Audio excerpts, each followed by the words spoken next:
आप सबके गोड़ लागत तनी। हमार नाम है शिव प्रकाश और आप सब हमरा के देखा तनी पहला बार, काहे कि इस चैनल पर हम पहला वीडियो डालत तनी। उम्मीद करतनी कि रउआ सब हमरा के सपोर्ट कर। इस चैनल पर हम आपन से जुड़ल जितना कुछ होई हमार जिंदगी में सारा कुछ हम दिखाएं। हमार मन के बात, हमार दुख तकलीफ खुशी सब कुछ शेयर करम। तो सबसे पहले आज हम आपके दिखाई अपन घर द्वार। हमार घर कैसन बा, हम कहाँ रहे नी, उससे पहले हम बता दी कि हम कहाँ रहे नी।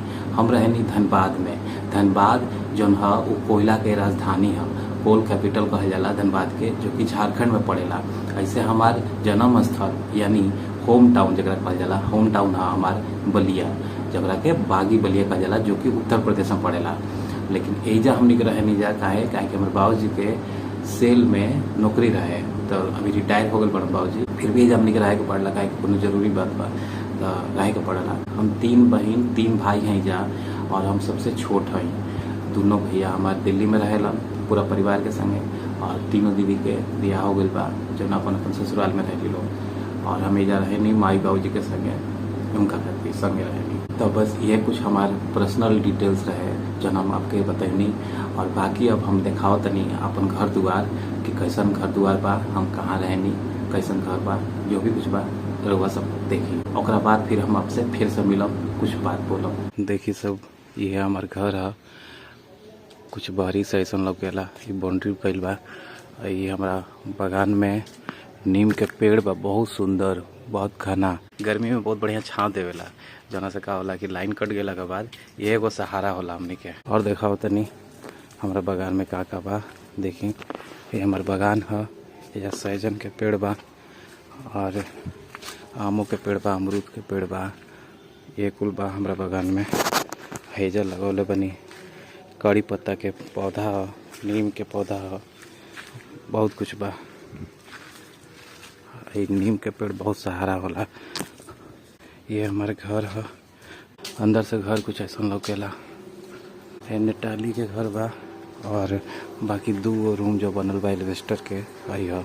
चली लेके चलत तनी हम अपन रूम रुआ सब पे घुमा दी।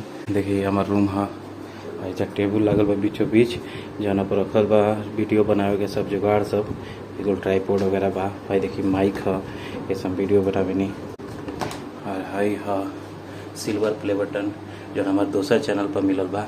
ये सिल्वर प्ले बटन जो देखने है वो सब ये हमारे दूसरा चैनल खातिर मिलल बा। दूसरा चैनल पर हमारे 2 लाख से ज़्यादा सब्सक्राइबर बा। तो हम ये नया भोजपुरी के चैनल खोलने बने, जो हम उम्मीद करते नहीं कि वो सब हमारा के सपोर्ट करम। एजा सब टांगल बा बहुत सारा कपड़ा जो हम पहनी।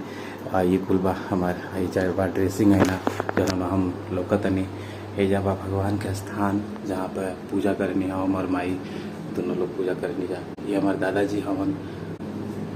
एजा हमारे बेड बा, और एजा बा खिड़की जहाँ से बागान के हरा भरा आनंद हम उठा सकेनी। तो आप सब देख लेनी हमारे घर द्वार कैसे लागल, कमेंट करके बताइए। हम उम्मीद करता नहीं कि रउआ सब हमरा के छोट भाई बेटा मान के हमारा चैनल को सपोर्ट करम, हमारा चैनल को सब्सक्राइब करम। ये हमारा पहल का वीडियो है जो हम खाली इंट्रोडक्शन बनौनी है।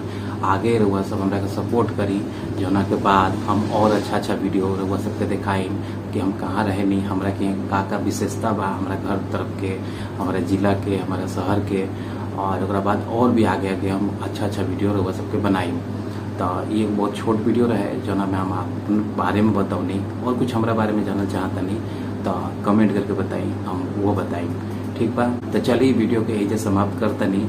उम्मीद करतनी कि रउआ सब हमारा बारे में थोड़ा बहुत जान गए बनी कि हम के हैं, कहाँ के रहे वाला हैं। आगे बस रउआ सब हमरा के सपोर्ट करी, हमारे चैनल को सब्सक्राइब करी, वीडियो को लाइक करी और शेयर करी। तो चलत तनी मिलम अगला वीडियो में। आप सबके प्रणाम।